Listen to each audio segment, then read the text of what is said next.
press the bell icon on the YouTube app and never miss another update. नमस्कार दोस्तों, स्वागत है आपका वीकेएस फिजिक्स एकेडमी में। जैसा कि आपने लोगों पे देखा, एक न्यूमेरिकल से आप 5 प्रकार के न्यूमेरिकल्स जो है उसको हल कर सकते हैं, लेकिन उसके लिए आपको वीडियो को कंप्लीट देखना पड़ेगा, जिससे अगर एक तरीका ये समझ में आ जाएगा तो आप हर कंपटीशन के अंदर इस टाइप के न्यूमेरिकल जो है बड़ी ही जल्दी और आसानी के साथ हल कर सकते हैं। तो हमारे पास ये न्यूमेरिकल्स है, इसके अंदर हमें क्या दिया गया है? हमें ये कहा गया है कि 2 छोटे बिंदुवत गोले हैं, जैसे मैंने यहाँ पे दिखा दिए, और ये आवेशित हैं। अब इनका द्रव्यमान भी बराबर है और उन पे आवेश जो है वो भी बराबर परिमाण का है, और धनावेशित मान लिए मैंने यहाँ पे सिंपल रखने के लिए। धनावेशित गोले हैं बराबर द्रव्यमान वाले। द्रव्यमान आपको दे रखा है प्रत्येक गोले का 200 ग्राम, और धागे की लंबाई दी है 40 सेंटीमीटर। धागा कौन सा? ये दोनों जो द्रव्यमान है, ये आवेशित गोले जो हैं वो एक कुचालक धागों की सहायता से और एक इस यहाँ से एक दृढ़ आधार से लटके हुए हैं, उनको बांध के लटकाया गया है, और साम्य अवस्था के अंदर उनके बीच की दूरी बताई गई है d। तो ये दूरी जो है वो दे रखी है अपने 4 सेंटीमीटर। क्वेश्चन में अपने को 4 सेंटीमीटर दिए साम्य अवस्था में, यानी अब ये संतुलन की कंडीशन में है। तो जब ऐसा होगा तो यहाँ पे क्या क्रिएट होगा? एंगल क्रिएट होगा, बिल्कुल ऊर्ध्वाधर के साथ थीटा एंगल पे मान लो ये वाला है, और थीटा एंगल के साथ है ये वाला है। और जब यहाँ पर हमारे पास जब ये द्रव्यमान इनके पास होगा तो इन पे mg तो लगेगा, इनका भार तो वो बिल्कुल स्ट्रेट नीचे की ओर लगता है दोनों पर mg। लेकिन साथ साथ में डोरी में क्या पैदा होगा? इस mg के कारण तनाव बल भी पैदा होगा, जो इन धागों में ऊपर की तरफ होगा T से, जिसे हमने डिनोट किया। लेकिन जब बात करेंगे हम संतुलन अवस्था की, तो ये mg जो है दोनों गोलों का, यानी दोनों आवेशित गोलों का जो mg जो फोर्स नीचे की तरफ है, ये तनाव बल से क्या होना चाहिए? संतुलित होना चाहिए। और यही अपनी खास बात है। इतनी बात अपने को नोट करनी है थोड़ी कि कैसे संतुलित करना है। बस इस प्रकार से आप 5 टाइप के क्वेश्चन जो है वो हल कर सकते हैं। तो साम्य अवस्था के अंदर क्या है कि इन गोलों पे जो नेट फोर्स है वो 0 होगा।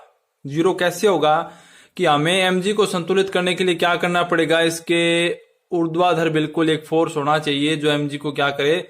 संतुलित करे। बिल्कुल उसी प्रकार से इस साइड में भी होना चाहिए। लेकिन हमारे पास ये फोर्स तो नहीं है, लेकिन इस ऊर्ध्वाधर के साथ ये तनाव बल है वो मान लेते हैं थीटा एंगल पे काम है कर रहा है। ये दोनों रेखाएं आप देखते हैं, मैं इसको आगे बढ़ा देता हूँ, आगे अपने काम आएगी। ये दोनों रेखाएं समांतर है, तिरछी रेखा है, तो ये एक आंतर कोण भी आप कह सकते हैं। तो इस प्रकार से ये भी थीटा हो जाएगा और ये भी क्या हो जाएगा? थीटा हो जाएगा। दोनों ही तरफ सेम कंडीशन होंगी, सममित कंडीशन है। आप किसी भी एक साइड को लेकर इस प्रश्न को हल कर सकते हैं। तो ये अपना थीटा हो गया, और ये आप इसे मान सकते हैं क्षैतिज, यानी इसके साथ ये थीटा एंगल पे एक सदिश टी वेक्टर जो है वो काम कर रहा है। बल है, ये तनाव बल है तो वेक्टर तो होगा, इसकी डायरेक्शन होती है। तो ये घटक कौन सा होगा? 2 घटकों में बांटना पड़ेगा अपने को इसे। तो जिसके साथ थीटा एंगल बनता है वो तो होता है कोस का, तो ये तो होगा टी कोस थीटा। और ये वाला जो इसका ऊर्ध्वाधर होगा, इस कंडीशन में ऊर्ध्वाधर होगा, वो क्या होगा? T sine theta. ये होगा टी साइन थीटा। अब आपको ये दिखाई दे रहा है कि ये तो क्षैतिज है। ये क्षैतिज नहीं है। क्षैतिज वो होता है जिसके साथ एंगल बनता है सदिश का, वो क्षैतिज होता है। तो ये टी कोस थीटा है और ये इसके लिए ऊर्ध्वाधर होगा टी साइन थीटा। बिल्कुल उसी प्रकार से यहाँ कंडीशन बनेगी, तो यहाँ आएगा टी कोस थीटा, और इस साइड में ये आएगा इसका ऊर्ध्वाधर टी साइन थीटा। तो अब आप देखेंगे कि जो mg है, ये वाला mg जो है वो टी कोस थीटा से संतुलित हो जाएगा। उसी प्रकार ये वाला mg इस टी कोस थीटा से संतुलित हो जाएगा। और ये जो है फोर्स है जो आपका इन आवेशित गोलों के बीच में लग रहा है, क्योंकि ये भी आवेशित है, ये भी आवेशित है, तो ये इस पे फोर्स लगाएगा और ये इस पे फोर्स लगाएगा, जिसकी डायरेक्शन बाहर की ओर होंगी दोनों की। तो ये टी साइन थीटा जो है वो इसको भी संतुलित कर देगा, और ये टी साइन थीटा इसको संतुलित कर देगा। तो संतुलन अवस्था में दोनों पे नेट फोर्स क्या होगा? 0 होगा। बस अपने को एक कंडीशन लेके चलनी है। अब हमें 2 इक्वेशन बनानी है, एक तो ये टी साइन थीटा वाली और एक टी कोस थीटा वाली। तो सबसे पहले तो हमारे पास देखेंगे कि ये सीजीएस पद्धति के अंदर अपने वैल्यू दे रखी है, तो सबसे पहला काम तो अपना होगा इसको एमकेएस पद्धति में चेंज करना। तो द्रव्यमान तो जाएगा 200 ग्राम से 0.2 किलोग्राम। मैंने मान ली धागे की लंबाई ए मान लिया मैंने, ए है जो दे रखी है 40 सेंटीमीटर, तो 40 × 10⁻² मीटर हो जाएगी। और बीच की दूरी जो है डी जो दी है 4 सेंटीमीटर, वो क्या हो जाएगी 4 गुणा 10⁻²। तो अपने पास क्या हो जाएगा, mg से कौन संतुलित हो जाएगा, t cos थीटा। तो t cos थीटा बराबर हो जाएगा mg इक्वेशन नंबर 1। और f जो किससे संतुलित होगा, t sin थीटा से। तो t sin थीटा बराबर हो गया कैपिटल है F। कैपिटल F क्या है, विद्युत बल है, जो हम कूलाम नियम की सहायता से ज्ञात करेंगे, क्योंकि दो समान आवेशित गोले हैं, Q दोनों पे चार्ज है और आपस में d दूरी पर ये रखे हैं। तो हम क्या करेंगे, पहले इक्वेशन 2 में इक्वेशन 1 का भाग दे देते हैं। तो t sin थीटा बटे t cos थीटा बराबर आ जाएगा F बटा mg। t से t क्रॉस हो जाएगा, sin थीटा बटे cos थीटा बराबर आ गया tan थीटा, F बटे mg आ गया इसके बराबर, इक्वेशन नंबर 3। अब हम एक F का मान ज्ञात कर लेते हैं। F का मान क्या होगा, कूलाम नियम से K Q1 Q2 upon R square होता है। तो यहाँ पे दोनों का मैग्नीट्यूड है वो Q ही है। तो K Q स्क्वायर बटे बीच की दूरी क्या है, D।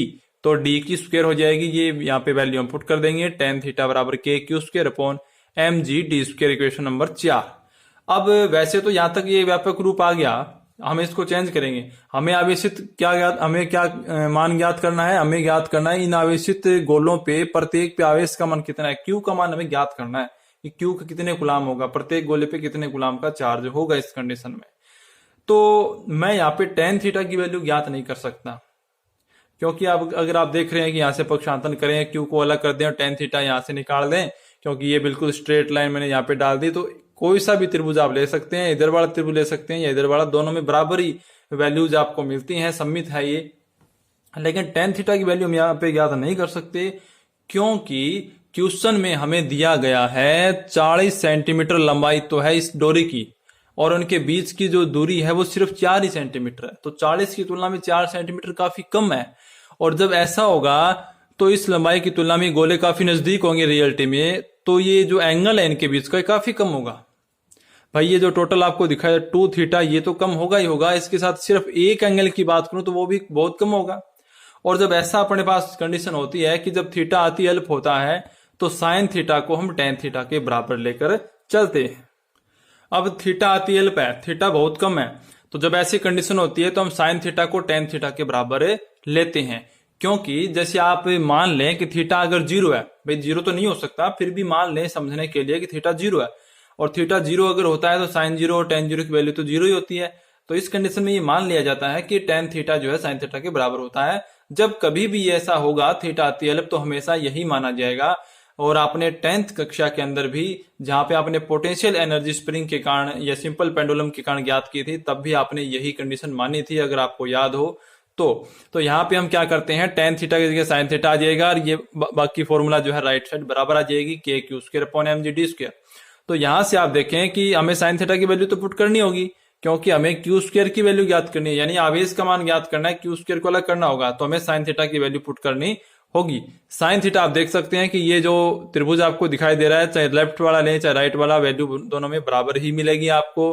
तो साइन थीटा इसमें लगाएंगे, ये यहाँ पे थीटा एंगल है, तो क्या होगा, लंब बटे कर्ण, लंब बटे कर्ण होगा। तो लंब यहाँ पे ये है और कर्ण है ये, तो कर्ण का मान तो a है, डोरी की लंबाई, और लंब का मान कितना है, टोटल d है, तो बीच में कितनी हो जाएगी, d बटे 2, d/2 हो जाएगी। तो d/2 बटे a, 2 नीचे आ जाएगा, d/2 a आ गया।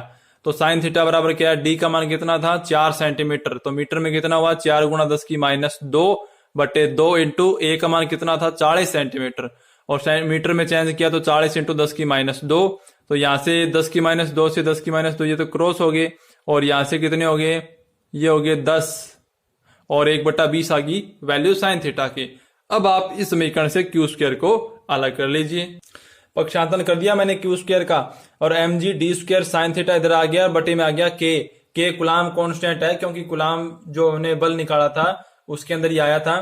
तो Q स्क्वायर बराबर m का मान कितना था, 200 ग्राम था, मीटर में किलोग्राम में कितना हुआ, 0.2 किलोग्राम, इंटू जी का मान मैंने यहाँ पे 10 लिया है सिंपल रखने के लिए, लेकिन जब तक क्वेश्चन में कहा रह जाए आपको 9.8 लेना होता है, लेकिन ज्यादातर क्वेश्चन में 10 दे दिया जाता है, अपनी जो कैलकुलेशन है उसको इजी रखने के लिए, ज्यादा डिफरेंस नहीं आएगा, पॉइंटों में थोड़ा सा उत्तर में चेंज आता है।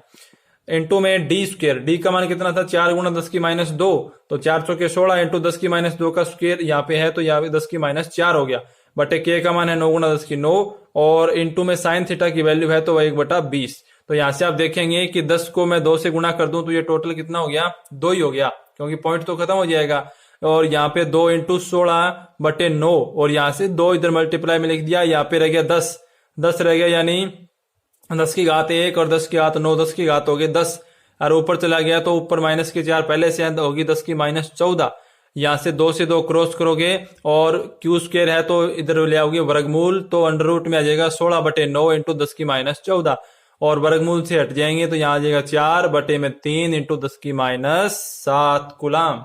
तो प्रत्येक गोले पे जो आवेश होगा वो 4/3 इंटू 10 की -7 कूलाम के बराबर होगा। तो ये तो अपना रिजल्ट था जो हमें पूछा गया, लेकिन इसी अपने फॉर्मूले के हिसाब से हम 5 प्रकार के कैसे हल कर सकते हैं वो अब देखिए। तो ये अपना मेन फॉर्मूला है, tan थीटा में था, इसको हमें sin थीटा में चेंज करना पड़ा। जब भी आपको ये कंडीशन दी जाएगी थीटा आती है आपको लगाना है और आपको tan थीटा को sin थीटा में चेंज करना है। अगर ऐसा नहीं हो तो आप सिर्फ tan थीटा वाला फॉर्मूला यूज करें। तो आपको अब तो यहाँ पे क्यू स्क्वायर का मान ज्ञात करना था। हो सकता है आपको पूछ लिया जाए थीटा का मान क्या होगा, ये कितने एंगल होगा, टोटल 2 थीटा कितना होगा, तो यहाँ से पक्षांतर तो अपने को करना है। आपको ये पूछ लिया जाए कि उनके बीच की दूरी कितनी होगी साम्यावस्था में, तो सिर्फ पक्षांतर करना है। आपको पूछ लिया जाए प्रत्येक गोले का द्रव्यमान कितना होगा, तो ये आप ज्ञात कर सकते हैं। तो इस प्रकार से एक ही इस टाइप के क्वेश्चन से आप 5 प्रकार के क्वेश्चन हल कर सकते हैं। अगर आप चाहते हैं कि इसी प्रकार की वीडियो आपको और मिलती रहे तो चैनल को ज्यादा से ज्यादा सब्सक्राइब करें, शेयर करें, कमेंट करें, लाइक करें। धन्यवाद।